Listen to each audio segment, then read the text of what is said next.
আল্লাহর একজন নবী ছিলেন যিনি কথা বলতে জড়তা হতো। নাম কি? মাশাআল্লাহ, মাশাআল্লাহ, বলেন বলেন, সবাই মিলে বলেন না, আওয়াজ এখনো হয়নি।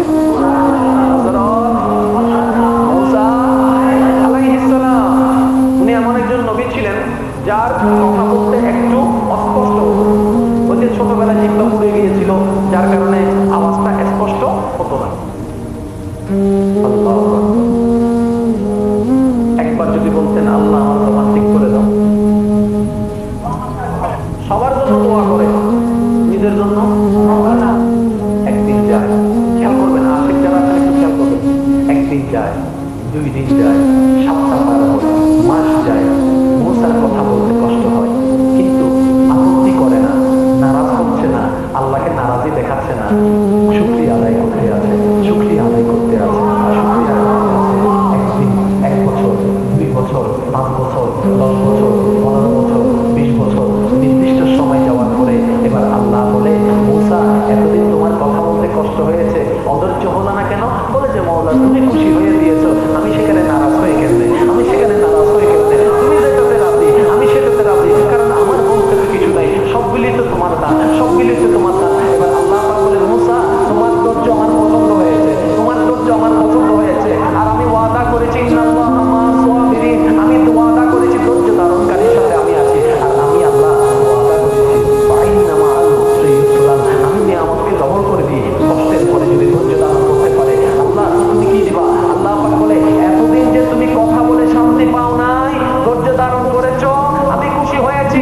মুসা তোমার জন্য একটা নিয়ামত রেখেছি, একটা উপহার রেখেছি, একটা গিফট রেখেছি। ও মাওলা কি বলে যে আসো দূর পাহাড়ে, আমি আল্লাহ সরাসরি তোমাকে কথা বলার সুযোগ দান করবো। সুবহানাল্লাহ।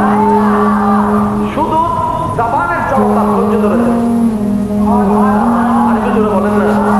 আল্লাহ জবানে জড়তা দিয়েছেন, উনি আপত্তি না জানায় ধৈর্য ধরেছেন। আলহামদুলিল্লাহ, আলহামদুলিল্লাহ, আলহামদুলিল্লাহ, শেষ মানব বল আলহামদুলিল্লাহ, অন্যায় করলে বল আলহামদুলিল্লাহ, ব্যঙ্গ করলে বল আলহামদুলিল্লাহ। আল্লাহ আপনার ধৈর্য যখন দেখলেন, বলে যে ঠিক আছে, আসো তোমার সব দুঃখ ভুলে দিব, আমার সাথে কথা বলার সুযোগ দিলাম। মুসা হয়ে গেল মুসা কালিমুল্লাহ। এবার আসেন ঈসা নবীর আম্মা, সব একজন নারী, যার জীবনে কোনো কলঙ্ক, মহব্বত করছে কারে? আল্লাহ পাক বলে আমার মহব্বত করবা, শান্তিতে থাকবা দুনিয়াতে, এটা তো হচ্ছে এমন ব্যবস্থা করলেন যখন ওনাকে কলঙ্ক দিয়েছে। বাচ্চারা সন্তান আসলো কেমনে? নিশ্চয়ই কোনো খারাপ কাজ করেছে, তার যা ইচ্ছা তা বলে। আল্লাহ পাক বলে, মারিয়াম যদি আমার ভালোবাসার কথা বলতে পারবে না, আপনারা জানেন যে সেটাই বলছি, সেটা একটু গভীরে যাওয়ার চেষ্টা করছি। যদি আমার মহব্বত করো, টু শব্দ করতে পারবে না, যদি আমার মহব্বত করো, চোখের পানি ফেলাইতে পারবে না, কলঙ্ক সহ্য করতে হবে, কারণ মওলার প্রেমের কলঙ্কটা একদিন অলংকার হয়ে যায়, অলংকার হয়ে যায়, অলংকার হয়ে যায়। এবার ঈসা নবী যখন দুনিয়াতে চলে আসলেন, কন্যা মারা বেড়ে গেল, কন্যা মারা বেড়ে গেল। ঈসা নবীর আম্মাকে যা মন চায় তা বলছে, বাপ নিয়ে কথা বলছে, নানা নিয়ে কথা বলছে, বংশ নিয়ে কথা বলছে, সভ্যতা নিয়ে কথা বলছে, চরিত্র নিয়ে কথা বলছে। শোনার পর শোনা সহ্য করতে আছে, ধৈর্য ধরতে আছে, শুনতে আছে, ধৈর্য ধরতে আছে, শুনতে আছে, ধৈর্য ধরতে আছে। আল্লাহ পাকের চাইতে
নবীকে অত্যাধিক বেশি মহব্বত করতেন। উনি গেলেন শিকারে। উনি গেলেন কোথায়? শিকারে। শিকার থেকে আসার পরে শুনলেন ওনার বাতিরা মোহাম্মদকে কে জানি মারছে।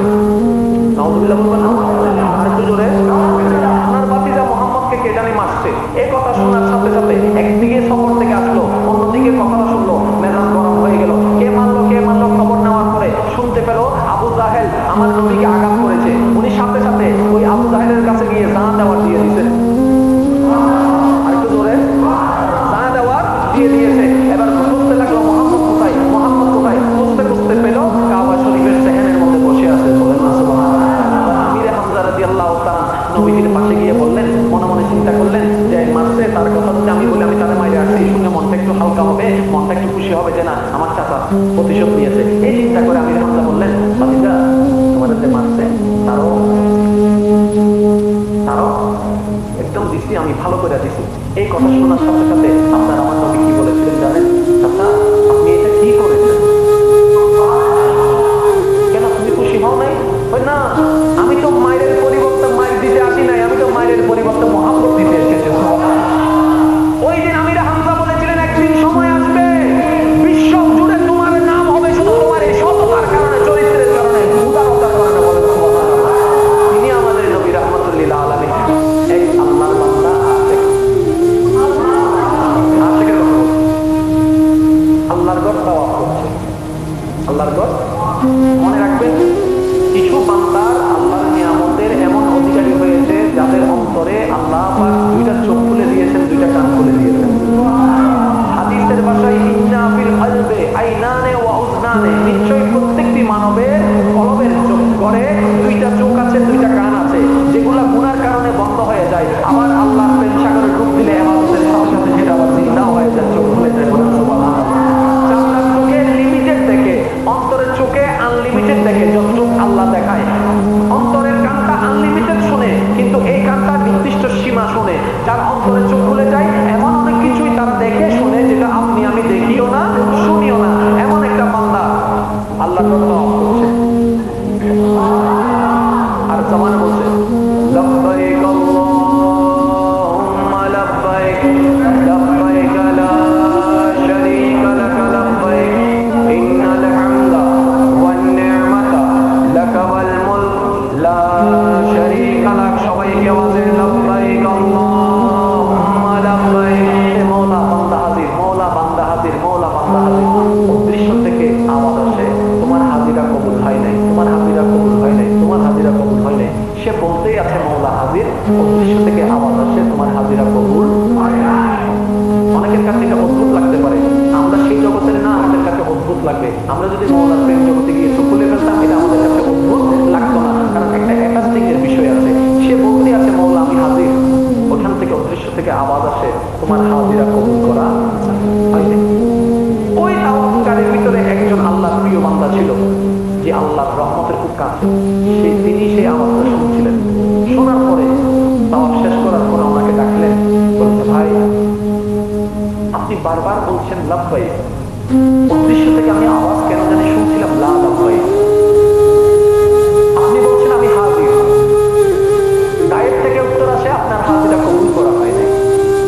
তখন সে তাওয়াফকারী ব্যক্তি বলছেন ভাই এই কথা কি শুধু আজকে আপনি শুনলেন? আমি তো বছরের পর বছর একই কথা শুনে আসতেছি, বছরের পর বছর হয়ে যাচ্ছে আমি একই কথা শুনে আসতেছি, তো তারপরও আপনি তাওয়াফ করা বন্ধ করেন নাই।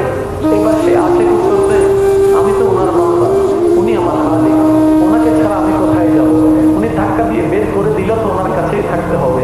উনি যে আমার রহমান, উনি যে আমার রাহিম, উনি যে আমার গফফার, উনি যে আমার সত্তার, উনি ফেলে দিল তো ওনার কাছে আসতে হবে, উনি বের করে দিল তো ওনার কাছে আসতে হবে। উনি ছাড়া তো আমার আর কেউ নাই, উনি ছাড়া তো আমার আর কেউ নাই। ওনার এই প্রেমের কথাগুলো শুনে, ইশকের কথা শুনে ওই আল্লাহর বলি দুই হাত তুলে দিলেন, তার পক্ষ হয়ে ফরিয়াদ করলেন মওলা গো ওনার তাওয়াফ কবুল করো, ওনার ইবাদত কবুল করো, ওনার দোয়া কবুল করো, ওনার জিকির কবুল করো। এবার গায়ের থেকে আওয়াজ আছে ওনার পক্ষ হয়ে তুমি দোয়া করিও না, এটা আশিক মাশুকের ব্যাপার, আশিক মাশুকের ব্যাপার, আশিক মাশুকের ব্যাপার। আমি তারটা কবুল করব না। মওলা কেন করব না? বলে যে তার বলাটাই আমার পছন্দ, তার ডাকটাই আমার পছন্দ, তার গুণাটাই আমার পছন্দ। যদি কবুল